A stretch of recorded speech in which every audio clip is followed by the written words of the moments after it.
वैशाख महीने के जो संकटा नामक चतुर्थी कही गई है, उस दिन किस गणेश का किस विधि से पूजन करना चाहिए और उस दिन भोजन में क्या ग्रहण करना चाहिए। गणेश जी ने उत्तर दिया, हे माता, वैशाख चतुर्थी के दिन व्रत करना चाहिए। उस दिन वक्रतुंड नामक गणेश जी की पूजा करके भोजन में कमलगट्टे का हलवा लेना चाहिए। हे जननी, द्वापर युग में राजा युधिष्ठिर ने इस प्रश्न को पूछा था और उसके उत्तर में जो कुछ भगवान कृष्ण ने कहा था, मैं उसी इतिहास का वर्णन करता हूँ। आप श्रद्धा युक्त होकर सुने। श्री कृष्ण बोले, हे राजा युधिष्ठिर, इस कल्याणदात्री चतुर्थी का जिसने व्रत किया और उसे जो फल प्राप्त हुआ, मैं उसे ही कह रहा हूँ।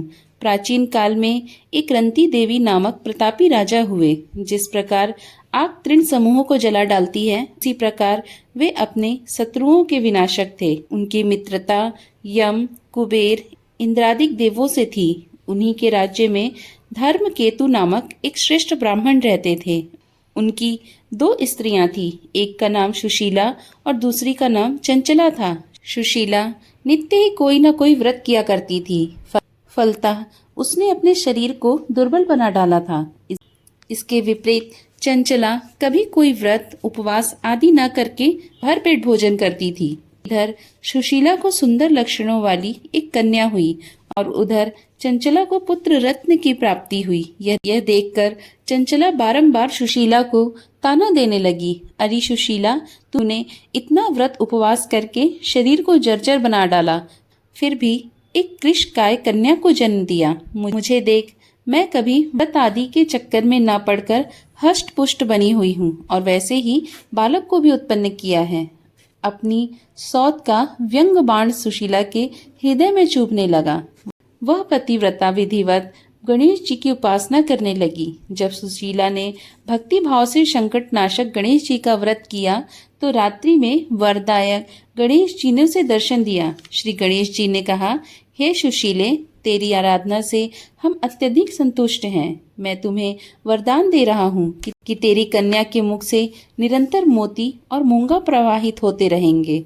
हे कल्याणी, इससे तुझे सदा प्रसन्नता रहेगी। हे सुशीले, तुझे वेद शास्त्र वेदता एक पुत्र भी उत्पन्न होगा। इस प्रकार का वरदान देकर गणेश जी अंतर्ध्यान हो गए। वरदान प्राप्ति के फलस्वरूप उस कन्या के मुंह से सदैव मोती और मूंगा झड़ने लगे। कुछ दिन के बाद सुशीला को एक पुत्र रत्न उत्पन्न हुआ। तदंतर धर्मकेतु स्वर्गगामी हो गए। उसकी मृत्यु के अनंतर चंचला घर का सारा धन लेकर दूसरे घर में जाकर रहने लगी, परंतु सुशीला पति गृह में रहकर ही पुत्र और पुत्री का पालन पोषण करने लगी। उस कन्या के मुंह से मोती और मूंगा गिरने के फलस्वरूप सुशीला के पास अल्प समय में ही बहुत सा धन एकत्रित हो गया। इस कारण चंचला उससे ईर्ष्या करने लगी। एक दिन हत्या करने के उद्देश्य से चंचला ने सुशीला की कन्या को कुएं में ढकेल दिया। उस कुएं में गणेश जी ने उसकी रक्षा की और वह बालिका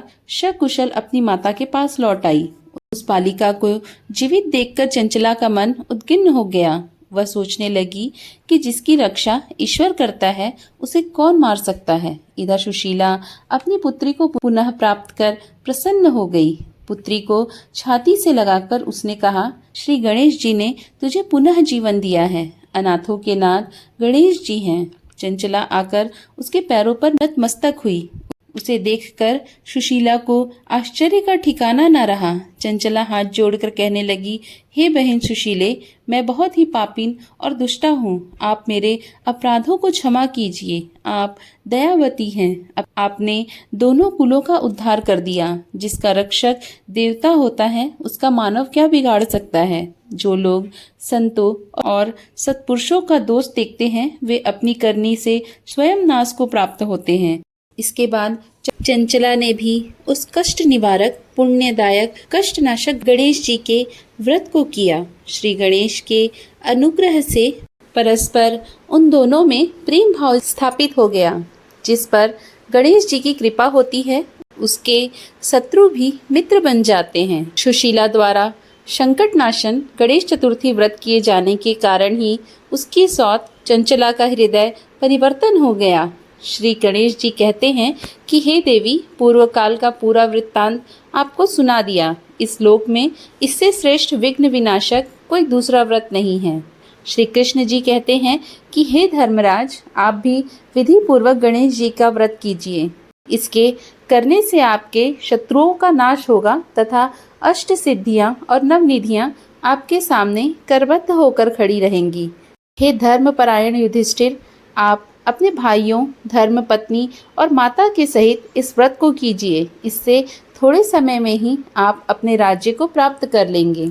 आशा करती हूँ आपको आज की मेरी ये कथा पसंद आई होगी। पसंद आई हो तो एक लाइक कर दें, चैनल पर नए हो तो चैनल को सब्सक्राइब कर लें, साथ ही बेल आइकॉन का बटन ज़रूर दबा दें जिससे आने वाली वीडियो की जानकारी आपको सहज ही प्राप्त हो सके।